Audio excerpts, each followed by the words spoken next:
Vircho presents the Social Impact Series with Leah Peters.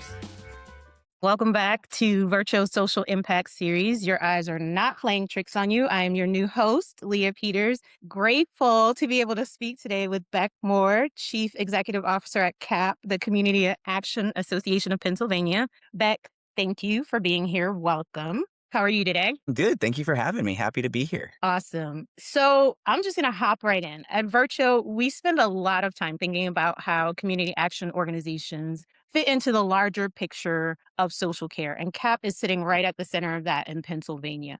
But there are probably people who do not know what a community action organization is and why they're so important. So can you tell us what you would say to those folks? Yeah, absolutely. So we're one of the best kept secrets, I think, in human services world. We're one of only 15 nationally networked human services providers. As an organization, we are a membership-based organization that supports local community action agencies here in Pennsylvania. So supporting the 42 agencies that serve every single county here in Pennsylvania. Last year alone, supporting over 450,000 people just in a single year, which is wild, right? Within the kind of the work and scope of what our local agencies do is a variety of things. And here's where it gets a little challenging to explain the work because every community action agency is a little bit different in their approach because they're required to do local needs assessments and understand the deep needs of a local community. So even within one county or a larger service area, an agency could shift their approach to address the local human, based needs, social based needs of that particular community. And so in terms of kind of like what's the service that they offer, it's anything from food to housing to operating emergency shelters to aging, Head Start, providing early learning resource centers, medical assistance transportation. There are upwards to, I think, 120 programs that they touch Wow. depending on the local agency. Ultimately, like simple, wrapping their arms around people, individuals, families to help them become economically mobile, self-sufficient, get connected to resources, but then, right, get to a point in their life that they don't need those systems anymore. They don't need that support anymore because they're standing on their own two legs. They're less than one emergency away from being back in a crisis situation. And CAP sits sort of over all of those organizations, kind of helping each of them complete their mission. Yeah, we're a training and technical assistance organization. And so what that really means is helping our organizations do all of the great work that they do, finding best practices, trying to elevate them, trying to find ways to support them. Maybe they need help with something that's super sexy, like changing their bylaws. Or maybe they need help, right, building a fundraising campaign. Maybe they need help trying to fix an operational problem that they're having. We sort of are kind of this one-stop shop of what do you need to reduce your administrative burden, help run more succinctly, or you just need to phone a friend and you don't know who to call because we have this problem. We try to recognize, right, like if we don't have the solution, we're going to find the right person who does have the solution. And so at the same time, we're also telling the story about what our local agencies do, trying to do some lobbying and advocacy work on a larger scale, right, with some of our counterparts. We also work on a lot of other mission aligned projects throughout the state of Pennsylvania. I know we're gonna talk about, but really, I think community action is just the one thing I want to underscore here is that they are the organization that they're not going to let people fall through the gaps, right? They try to figure out if they don't have the service in-house, they work alongside of a lot of other organizations in partnership so that when somebody comes to them, right, for one need, they're going to walk through, right? If you come for food, for instance, food is probably not the only thing that you need support with. There's Right. probably also something else that's happening in that person's life. And so that agency doesn't support that particular resource the person needs, connecting them with a neighboring agency who does support them and support that need. So I think you're speaking to it, but what it directly is CAP's specific mission and purpose. If somebody had you distill it down to Beck, what's your mission? What's your purpose? What would you say? So our agencies, their mission collectively is helping people changing lives. That's it, right? And the way that I also kind of sort of distinguish that is everybody deserves to dream. But when clients come to community action, they may not, participants, right? However you want to describe folks that need help, they may, and I've heard this story before. I was sitting at a dinner once at one of our local agencies, and this client was telling her story about, right, like the very first intake that I went through with my case manager, they asked me the very first question they asked is, what's your dream? And she said, right, at that point in my life, I had never allowed myself to dream. Right. Today, they've helped her she ended up going back saying, I've always wanted to be a nurse. I realize it's been something I've thought about. Today, she is a nurse. She owns her own home. She's thriving, right? All because of the work that agency did with her over Yeah. a number of years. Yeah. And That speaks directly to what your mission is. That's amazing. It's near and dear to my heart. My background is in nursing, so Oh yeah. anybody who wants to, it's a caring profession. Anybody who wants to join it, I'm like, please help. That's a huge impact on one person's life, and I think you probably have a million stories like that. You probably have lots of stories where you impact individually. Where do you think the biggest impact overall? That might be a difficult question to ask now that I'm saying it out loud. Where do you think community action has the biggest impact overall? I think that one of the other requirements, again, that it doesn't feel really important and it doesn't sort of feel like it matters when you think about, though, the way in which community action was created. Like I said, we have these community needs assessments that were required by federal legislation to do every 3 years. The other odd requirement that we have, and you just sort of sit back and don't put a lot of thought into it, is that we have to have tripartite boards. And so what that means is that you have to have folks who have lived experience or are currently living in poverty. You have to have people who are local elected officials. That could be a state representative, it could be a local county commissioner, it could be somebody from a local school board. And then you have to have 1/3 folks from sort of local community business. And so what that creates is, some difficulty, to be clear, in how do you onboard people who probably don't necessarily hang out in the same rooms together on a regular, Right. for what it's worth.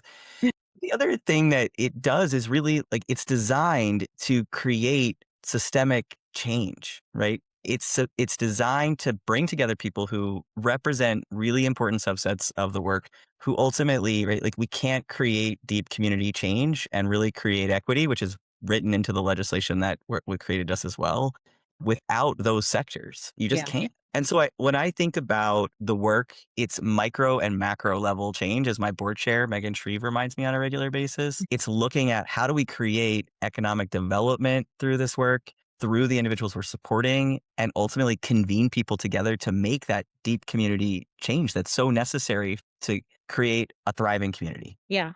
You know? It's it's like economy, policy, and actually the people who are being impacted by the economy and the policies that are Right. created all in the same room. And you're right, those people probably would never have been in the same space at the same time speaking to one another. So I think that's also great. Speaking of policy, though, the social care landscape has changed a lot in the last couple of years, and it's changed so much. How do you see the landscape changing right now? What do you see happening in this space? Yeah, I think it's what I'm about to say is it's not a political statement. I don't want to be clear. It's really just sort of expressing what I know is a frustration and I think problematic in the work that we do, is that anytime there's an administration change, anytime, it doesn't matter if it's local, if it's state, if it's federal, the work changes, right? Because there's new thought, there's deferring thought, there's, arguments of thought, there's potential new solutions, right? Everybody's bringing their, special thing to the table. And so what that means then is that the requirements of programs, the expectations of programs are constantly changing. And so the pace in which all of us work, forget social work for a second, forget, right, social care landscape at all, just let's work in general, like post-COVID world, we're all running between meetings to meeting. Like I said to you before we even started our recording, I needed a bio break because I just needed to go to the bathroom, because now I don't have time to walk from one office to the next because I'm in Zooms all day. Mhm. I already have this increased pace in which we are all working. Yeah. And that creates another layer of burnout and impact on the people that already have a high rate of burnout in our workforce. And now you're asking executive directors to keep pace with all of these new changes. And those changes are happening much more fast and furious. Yep. And there's fewer resources and there's more people that need help. Right. And so now we've intensified the burnout pace even more. The turnover challenges are more. And I think the other thing here is that there's also this advocacy layer now that so many, I think, social care providers are having to step into. And they didn't start in this work to be politicians, right? Mhm. And they find themselves having to really fight for their value and worth. And I know that that's taking a burden on them as well. So I think ultimately what I see continuing to change is just the exhaustion, the pure exhaustion of people that we support on a day-to-day basis. And I think the other thing that I will say, I know I said I only had one other thing, but I'm going to say it. The I like other thing. I like to talk to you. It's good. This is a space for you to talk. Right, there Safe you go.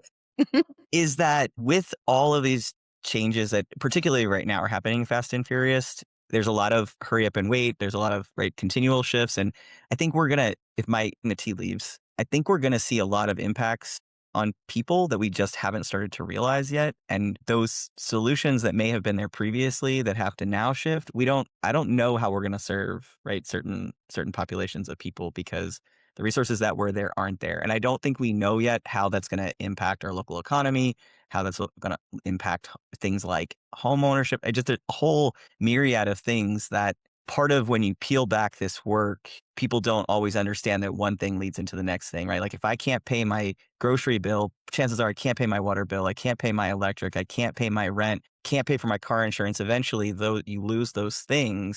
Things pile up and it's one piling on another. Yeah. And so it's gonna be, I think, again, fewer resources to help more people. Yeah. That's always sort of been the name of the game, but it feels so much more intensified now. I feel like that spoke to a lot of the pressures that organizations like yours and others are facing right now. Additionally, there are administrative burdens, right? Like these are a lot of the organizations that you're helping didn't have to do a lot of the things before they became a part of new programs. So, how is that showing up for organizations today and how are you facing that? Yeah, I think administrative burden is always a challenge in nonprofit world. Mhm. Having worked in nonprofit for over 23 years, I think at this point, a good friend of mine, she told me about 2 years ago, she had gone to a conference and they were focusing a lot on AI and how it was changing workplace in a for-profit space. And she's like, we're so busy doing the work. I don't have time to stop and think about how to do this. I don't have time to stop and think about how to learn this. I don't have team members who are necessarily coming to this work also knowing those things. And so how do I manage an improvement opportunity without understanding it? How do I manage it? I don't know. And so how can we as community action professionals sort of begin to prepare for something that's already here? And so I think that what we're trying to lean into is where are there solutions to reduce functions like how long it takes to call somebody back, online schedulers, which seems so simple, but the more that we can think about how to automate some of those systems and put in some of those kind of building block pieces to better serve people without losing our human based approach is so critical because now, and people will argue, right? Like, oh, AI is going to take my job. It's sure if you're a phone scheduler, it might It to be might. clear. But what that allows you to do as an organization is to spend less on an administrative function and invest in people who are really excellent care managers, right? Really excellent people in how they take care of people to navigate the system and potentially pay them more because you have less administrative costs. Correct. I think one of the previous interviews we talked about allowing people to operate at the top of their license, right? Like Yeah. allowing these automated things to do the things that take a lot of their time, but aren't really what that person is most qualified to do, right? But if you take that away, they can then operate where they should be operating. Right. They want to be operating what they came into this to do to start so that, those other automated functions can be handled technologically, not necessarily needing a human being to do X or Y or Z thing. I use the example of my wife's organization a lot because they're a smaller human services provider. They do housing, case management support. They have an emergency shelter, and she has one case manager for her entire team. They serve a rural part of a local county here in Pennsylvania, and so she was finding that one case manager was spending legit like half of her time just trying to schedule appointments. And so now that they have this in place, that case manager can focus on the work. Right, like you don't become a case manager or a social worker because you want to fill out paperwork, but that's about 75% of what you end up doing because I know this because of my own family. My son has special needs and going through the intake process for IVHS or for family-based therapy or for you name the service that we have, that I said to my wife last night, that could be a part-time job, just filling out the paperwork and going through the intake process or scheduling the appointments for him as a caregiver. Right. The back end, right? Because he also has medical assistance. So now we add in you got multiple layers of insurance in this paperwork that takes on that side, right? Like as much as we hate paper, or so we say. We say. We spend awful lot of time. Yeah, the healthcare industry spends a lot of time like on filling out paperwork. And I think the healthcare industry sometimes is a little bit slower to adopt the technology that would help all of those things happen more quickly or happen without placing undue burden on a parent or a case manager or any of those types of folks. I think like it brings to mind that community action and healthcare sort of bridges together, right? Like there is a lot of working together. Why is that relationship important, would you say? That's a great question. And so when I first started here about 4 years ago, I don't come from human services background. I come from membership based nonprofit, right? Hmm. So that's part of why I was hired to try to create value for our members in what we were doing so that the dollars they were spending on the training that they received was well worth it. So I'm trying to learn, who we are. I didn't know who community action was until I literally came to the interview, and then I Googled and I still didn't really understand, right? So I'm trying to figure out, then I find out, well, there's 42 in the state. Everyone has a different name. Some are embedded in local government, some are nonprofit. Like, okay, great. So again, I asked the question, like, right, what are the similarities? Because I still don't get it. Yeah. And I had gone to this healthcare conference, and I started to better understand what social determinants of health were and understand really kind of this framework for the work that we do. So community action's been impacting social determinants of health for the last 60 years, but we never translated our work into that space. And so ultimately, right, when I know now that healthcare working with somebody like a community action agency helps somebody ultimately more likely to go to a follow-up visit, right? More likely to have a health issue being able to be addressed so that they don't go right back into the same environment where that issue is continued to be exacerbated. Hmm.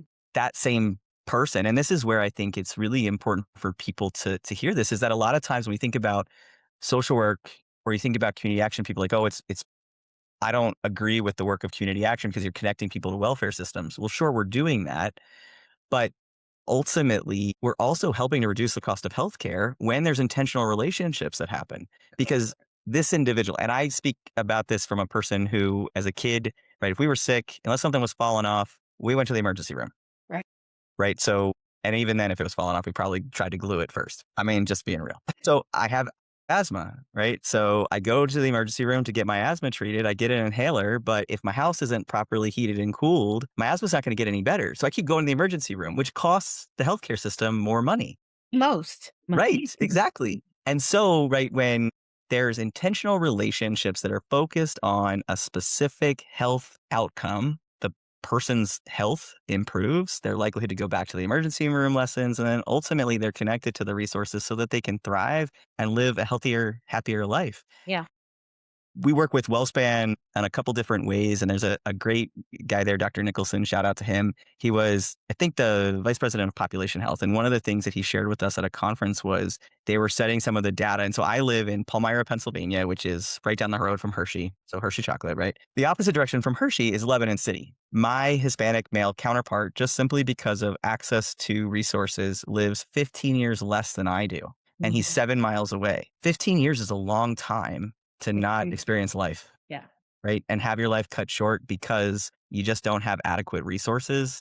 And so that's where, again, right, like when healthcare and community action come to the room and they talk about how can we help each other, there's really beautiful solutions that are created. Yeah, and I think what happens in the social care space is that people want an immediate ROI, right? And really it's so long term. It's so long term that you'll see community health improvement, individual health improvement, neighborhood health improvement, community health improvement, but it doesn't devalue the work to know that it's going to take more longitudinal look to see those ROI happen. Although sometimes you can see them kind of immediately on an individual basis, like the nurse that you spoke about Right. earlier, right? So you've obviously been in the space in Pennsylvania for a while now, and you have seen those partnerships work in Pennsylvania. Can you give us an example of one of those partnerships that you're seeing right now? Yeah, I think there's been a project for a while now with one of our local agencies, South Central Community Action Programs. And I'll actually give two examples that are sort of, I think, this is going to resonate with people a little bit differently depending on what your experience has been. Sometimes when we talk about housing, I don't think people really can, unless you've been housing insecure, you've been homeless, it just doesn't feel real. It's like, right, people automatically think, oh, this is based off of somebody's choice. And that's just not always the case. So there's a respite program that one of our agencies has, South Central Community Action Programs, and they partner with a local health system, have a homeless shelter, right, that they run, and they have a few rooms that are dedicated to patients who are ready to be discharged from the hospital, not completely recovered from maybe a medical procedure, but they're housing insecure or housing unstable. So they don't have a permanent place to go back to long term, that they can have maybe access to refrigeration for a medication that they need. They might need access to electricity for, let's say, a particular device. If they're not sheltered from the cold or the rain, right, it's going to exacerbate, whatever the procedure was that they just had. And so they need a place to be discharged that they can continue to heal ultimately. And like I said before, right, with housing, if you are housing insecure, you're 50% less likely to go to a follow-up visit. Yeah. So if you have a serious health procedure done and you don't go to your follow-up visit, and something happens, you get an infection, right? You miss medication, replace to store your meds. That becomes really problematic for, of course, the patient, but then also the health system, Mhm. who potentially faces fines, right? And all kinds of other things based on the health outcome of that particular person. But what South Central Community Action Programs has done is dedicated a specific number of beds to the respite care program so that the patient can come, they can recover. And then through intensive case management services, by the time they leave SCAP, they have a place to live Mhm. and they're permanently housed. That's amazing. I mean, you're so right. I've seen the other side of it where it's if you, like you say, don't have a place to go after you have this procedure, the most likely outcome is that you're going to go back to the emergency room. You can't afford that emergency room visit, right? So that's going to be paid for by the healthcare system. That cost multiplies. The chances of if you have been able to go to a follow-up visit, which would have taken care of any issues before they became emergent issues, and the decrease in cost between an office visit and an emergency room visit is so huge. That's amazing. That's an amazing program. I think there's a lot of other programs that are out there that partnership, really intentional partnerships. There's a Parents as Teachers program, for instance, to support new families, right? Just helping with kind of the family infrastructure of what it's like to take care of a newborn, what it's like to, right, like get them connected to the right resources. There's a number of different food programs, one of which there was a health system that invested pretty heavily into a few of our agencies to create mobile food pantries. And so what they found was that in this particular very rural part of Pennsylvania, where there's not a lot of public transportation, people couldn't get to where the food bank or the food pantry was. And so they have purchased a large, right, like think Mack truck, right, refrigerated truck that drives around with fresh food. They've sort of created almost like a grocery shopping experience where the person can select the things they want on the truck. And what they found from this particular project, which I think is even so telling about the innovation that happens with community action, is that this particular truck, it was too large, and the ROI, the return on investment of driving that truck to certain communities, it wasn't there. And Mhm. so they invested in some smaller vehicles so that they could hit more locations for another group of communities where it also just wasn't realistic from a traffic patterns perspective to get that large truck. Right. And so now they're serving more people through this mobile food pantry. People have access to fresh food, right, in ways where there weren't before. And there's so many good examples of those types of projects that are out there. Yeah, that's amazing. I think that people don't quite understand the difference in having, there are some people, lots of people do understand the difference in having access to fresh food versus what most folks in either some rural areas or some even urban food deserts have, Sure. like lack of access to actually fresh, food that's not processed or pre-prepared.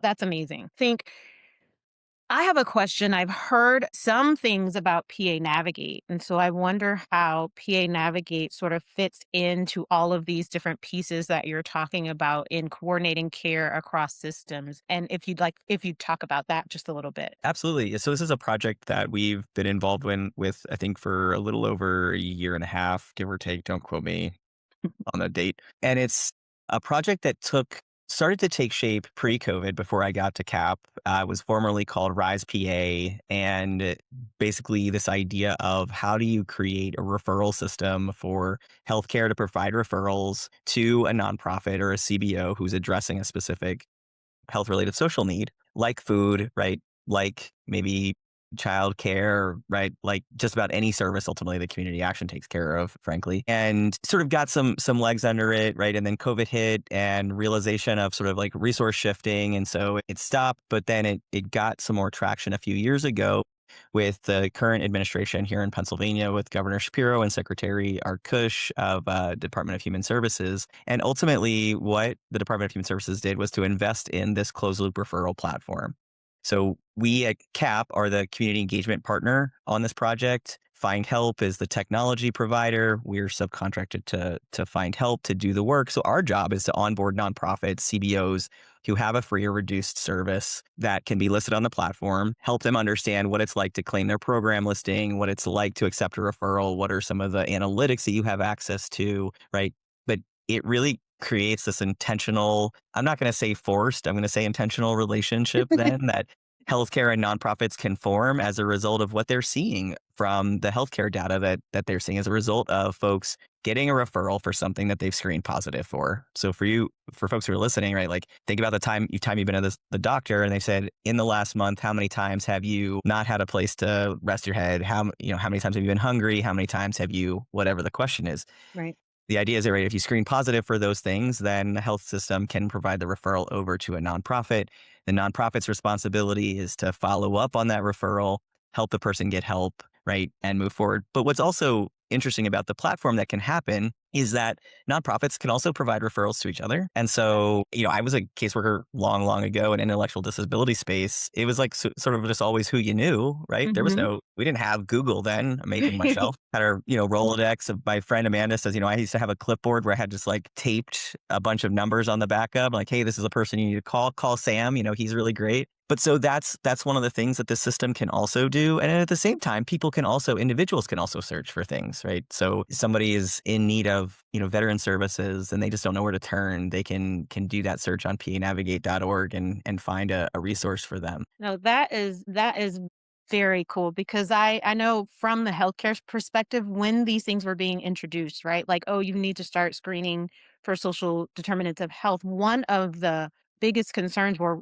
what do we do if someone screens positive? Like, because Right. we don't necessarily have the resources, right? So, Right. and having those resources at the healthcare administrator's fingertips or a person's fingertips or a CBO's fingertips is really, really, really necessary. That's amazing. Sorry, I Go don't want to cut mm, you off.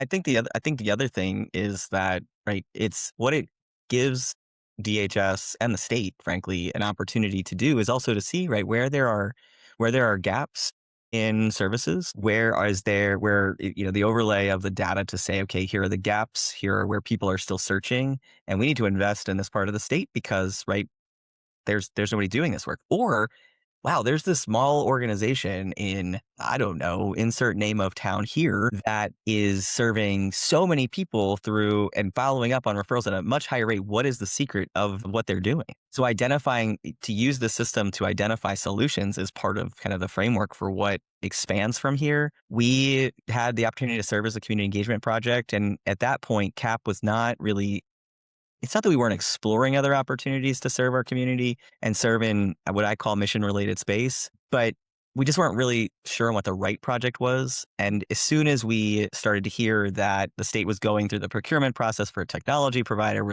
my ears perked because it was like, yeah. this is exactly where we should be because we are already the conveners in community action. So we need to be involved in this. I don't know how. And then things just kind of fell into place and really excited to continue to be able to do this work over the next few years. So if you're, folks are listening, interested in more, you can go to panavigate.org. You can see if you want to know if you're a CBO and want to understand kind of like, right, the resources that are out there, or maybe there's a similar platform in your state, you can go to panavigatehelp.org. And that's our website that we maintain for resources for nonprofits to better understand really, right, like what are the things that you need to know about this and how can it be helpful? Yeah. That's really amazing. I see that now you've been in the space for a while, right? Like you overall, like you said, for over 20 years. You've seen a lot happening in the last few years. And I think you have a wealth of knowledge to share with others. So, what advice would you give to other social care leaders navigating not only this moment, but navigating overall? No, I appreciate the question. I appreciate the opportunity to talk about it because I think it's, again, the moment that this sort of started to click in my brain about the opportunity for healthcare and nonprofit to work together. We know that nonprofit can't do it alone and healthcare can't do it alone. There has to be these partnerships. One of the things that I find, having tried to kind of jump up and down on a soapbox about this, is that particularly on the nonprofit side, there's just such a varied range of knowledge about what all of this looks like and how to do it. You have to start somewhere, right? Don't be scared. Jump in. You got to just jump in and you got to ask questions. And if you're listening and you want to call me, I will happily connect you with some of the people that have been incredibly helpful to me to learning this because, I know just enough to be dangerous at this point. I feel it about a lot of stuff, but happy to connect you to other people. But the other thing that happens a lot when I've talked about this is that people will sort of glaze over and they'll be like, oh, you know what? We don't want another program. We don't need another program. And what I just told a board of directors of a fellow association yesterday was this is not a new program. This relationship opportunity creates a place where you will receive funding for things you're already doing in a way that is far more sustainable Yeah. than some of the other ways in which you're trying to secure funding today. Yeah. Sustainability is probably, it doesn't matter what else is happening, administrative changes, all the policy changes, et cetera. Sustainability is going to be important no matter whose administration exists or what exists around you. Right. That's always going to be a key point, I think. So I think you spoke earlier a little bit about being intentional about what you do. And I want you to speak a little bit more about that. How does that connect to building a strong organization? Because I think that that's essentially what we're building to, right? Like for another social care leader, jump in, but you're eventually going to have an organizational identity. And I think, just from my perspective, CAP has a strong organizational identity. So what would you tell others about that? I thank you for saying that. I appreciate it. I will say out loud, and if you listen to my podcast, I talk a lot about this. I've not always been the best version of myself as a leader, and I've had a lot of pitfalls and learning that I've had to go through. I think for me, the things that really are important is getting really clear on sort of like what are your guiding stars to. You can call them keystones, you can call them guiding stars, you can call them buckets of work, however you want to define them for yourself. But ultimately, what's going to help you decide whether or not this is the right thing and trying to get really clear about, yes, mission, but what's also mission aligned because there are going to be new opportunities that come up and you're going to be like, oh, yes. But just because I never forget somebody saying this to me, just because you can doesn't mean you should. Yep. I mean, like put it on a Post-it and or tattoo it, somewhere where you can see it all the time. But those sort of guiding principles are really, really important. And so for us at CAP, right, the one thing that I said almost from day one was I heard almost immediately that our members would call us and they would ask for support around something. And we would say, oh, not me, but the greater we would say, oh, that's not really something that we do. Mhm. And so I said to my team, that's not ever something we're ever going to say again. It may not be that we can do it right now. It may not be that we're the right people to do it, but we're going to help them find the solution. And so for us, first, right, community action first, our members is always going to be paramount. So making a decision. Yeah. And then from there, as a CEO and how I support my team and what that kind of looks like in creating a space where people can really thrive and come authentically to work, be themselves without fear of judgment, right? And just like they're having a bad day and they just need to like vent a little bit. No fear of judgment about, right? Like calling my dog a jerk or something even worse than that. But I'm going to go PG, even though I don't normally. But like being able to create a space where that can happen is so important. The number one trait that everyone is looking for in a workplace right now is psychological safety. That's not going to change anytime soon because the burden of who we are as people continues to take a toll on us. Yeah. And so in social work, right, in this space that we work in, I potentially have experienced some of what I'm helping clients go through. So now I'm going through an intake process and I'm re-traumatizing myself because I'm remembering, right, Mhm. what this story is. Maybe I'm a victim of domestic violence. Maybe, right, I have been homeless, whatever it might have been. If I haven't worked through all those things or I'm just having a bad day because of all of the other weights of what I'm carrying into work are on my mind. I'm at a vulnerable point where I'm helping this client. And then suddenly, right, like I'm even more overwhelmed by what's happening. If I don't create an organization that creates a space where people can recognize when they're overwhelmed and can take time off when they need to, right? Then I can't create a place where the people who I'm trying to serve are served in the best way possible. Because if I can't be my best self, I can't be my best self for them. Right. And so we invest a lot in workplace culture and the way that we set up kind of just the operations of the organization. It's something that I speak regularly about and believe so deeply in because of some of the harm that I've experienced, frankly. And I think one of the soapboxes that I get up on is around this idea, right? Like we come to the workplace with a lot of trauma that we've probably experienced. And unlike our childhood trauma, unlike our trauma in our quote unquote regular day lives, we don't really unbox our workplace trauma. Yeah. Right. We just think like for some of us, for most of my career, it's like, oh, this is just what happens. Right. So I'm just going to keep living through it. And eventually I'll figure it out. I'll find a better place. But part of what we talk about with our team is that almost every single one of us has experienced something really difficult in the workplace. And I don't want to step in your trauma. Right. Right. Like, I don't want to repeat, like, it could just be a tone in which I talk to somebody triggers that experience. And then suddenly, right, like their perception of me changes, right? How they accept me. And then also as a leader, recognizing, your own ego. And when I say that, right, like, what's my own trauma response? Because what I'm experiencing right now in working with this person, is it really what is it actually happening? Or is it just my perception of what is happening because of what I've experienced 10 years ago? Right.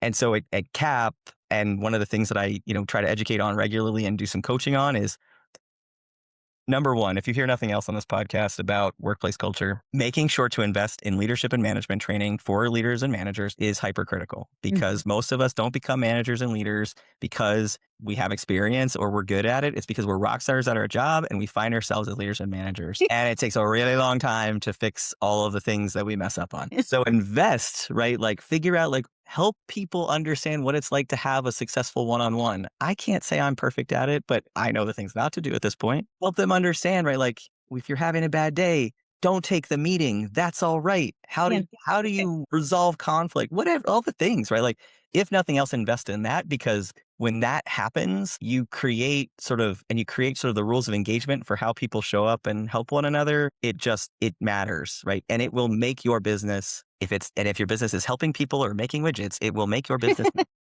So it's something I feel really, really passionate about. It's one of the things I love to talk about. Can't say enough about that topic. If you find me on LinkedIn, you'll see like I post regular articles on this topic, talk about it. It's so important. Now, I feel like we could talk about workplace culture 4 hours just by itself, right? Oh, With all of the other millions of things that we've talked about.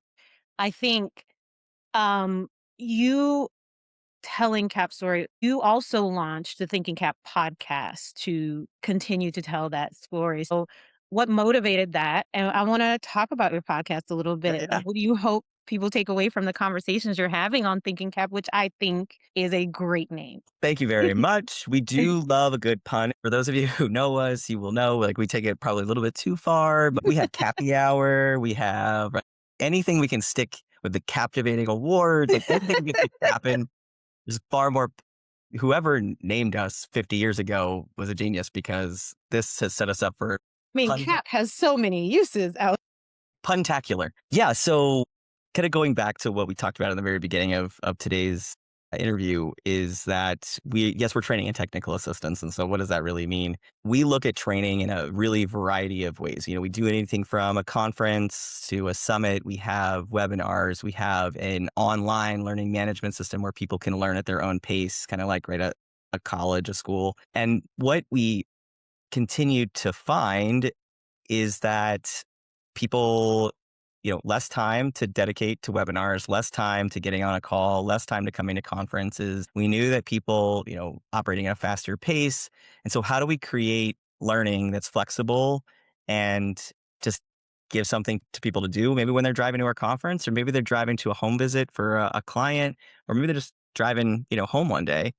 And so my prior chief operating officer, Amanda, was like, I think we should think about this. Now, I want you to understand, Leah, that I don't like getting in front of a camera. No. I don't really. if it's particularly if it's like a video, like a true on like video camera, like if you interview me on the press, I'm a mess. I sweat. I'm like, I don't know my name anymore. I don't know where to look. Could not believe that. I said to Amanda at the time, I was like, oh, I don't know. Like this feels, I'm open to it, but I just don't know if I am comfortable doing it. Cause like I can conversate with people, sure, but I don't know. She's like, let's just try it. So we jumped in, and really the idea was to create sort of mobile training for people to listen and grow in their leadership skills, try to bring more awareness about community action, lift up best practices for our agencies. So we have a really great episode, for instance, about a substitute aid pool program that happens in a rural part of Pennsylvania, that they're maximizing the ability for Early Learning Resource Center classrooms to stay open. And they've organized the substitute teacher pool to keep classrooms open right through just some simple technology. They're paying people a livable wage through the salaries they're able to generate. Right, really remarkable solutions. Some of the other programs we talked about already today. So we have just some really remarkable people that we have found, that guests that have come on and had deep conversations about some of their own experiences, some of the kind of pitfalls of this space, how to really elevate yourself as a leader. And it's been interesting in that it's been really therapeutic for me because I'm still consider myself growing as a leader every day. Yeah. And so there have been conversations that we've been in that have really resonated with me personally, that I'm taking back and putting back into place on an everyday basis. So we drop episodes every 2 weeks. We're on, of course, Apple, Spotify, YouTube. You can Google us and find us, hopefully. But it's Thinking CAAP with CAAP, so Community Action Association of Pennsylvania. If you just do the Thinking CAAP, there's another podcast called that. That's not me. You're like, I'm not the 1A, I'm the 2As. Yeah. But it's been really, it's been cool. And I think the unintended outcome that we have found is that it's really broadened people's awareness about what we do in some interesting ways. And I've also come to find that I I enjoy it, which is cool. That's cool.